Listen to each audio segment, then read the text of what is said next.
Muy buenas y bienvenidos a todos. En esta clase vamos a resolver el siguiente ejercicio que dice así. Indica si f es par, impar o ninguna de las dos opciones anteriores, donde tenemos 5 apartados con 5 funciones diferentes a determinar su paridad. Vamos a ello. Me vais a permitir que para este ejercicio lo primero que haga es daros la solución y luego explicaros por qué en cada uno de los casos. Pues bien, en el primer caso, el apartado A, se trata de una función que no es par ni impar. En el apartado B tenemos una función impar. En el apartado C volvemos a tener una función que no es ni par ni impar. En el apartado D lo que tenemos es una función par, al igual que en el apartado E, que también es una función par. Perfecto, entonces ahora, visto el resultado, veamos el porqué. En el primer caso tenemos que f de menos x es igual a menos x al cuadrado menos x, lo que resulta en x al cuadrado más x, pues menos por menos es más. Entonces tenemos que este resultado, x al cuadrado más x, no es ni f de x, que era x al cuadrado menos x, ni menos f de x, que sería menos x al cuadrado más x.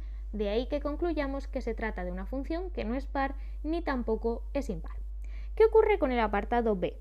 Pues en el apartado B tenemos que f de menos x es igual a menos x al cubo. Menos por menos es menos y x al cubo, y esto sí que es igual a menos f de x. Entonces, por este resultado tenemos que se trata de una función impar. ¿Qué ocurre ahora con el apartado C? Pues vamos a calcular f de menos x. f de menos x en este caso tenemos que es menos x menos 1 menos x más 1. Si ahora sacamos menos factor común en el numerador, lo que tenemos es menos x más 1 entre menos x más 1. Y si sacamos menos factor común en el denominador, el menos del numerador se nos anula, es decir, menos por menos es más, y tenemos x más 1 entre 1 menos x, que esto no es igual ni por asomo a f de x y tampoco es igual a menos f de x. Entonces concluimos pues que no se trata de una función par ni tampoco de una función impar. Apartado D. En el apartado D tenemos que f de menos x es igual a raíz cuadrada de menos x al cuadrado menos 9, que es igual a raíz cuadrada de x al cuadrado menos 9, que es efectivamente f de x. Por tanto, de ahí concluimos que se trata de una función par. Y por último, en el apartado E, si hacemos f de menos x, lo que obtenemos es menos x todo elevado al cubo menos 2 por menos x, todo dividido entre menos x elevado al cubo. Esto es menos x al cubo más 2x menos x al cubo. Entonces, lo que tenemos es, si sacamos factor común menos 1 en el numerador y factor común menos 1 en el denominador, obtendremos x al cubo menos 2x entre x al cubo. Con lo cual, lo que hemos obtenido es que esta función f de menos x es igual a f de x, concluyendo así que se trata efectivamente de una función par. Veamos también estos resultados de forma gráfica.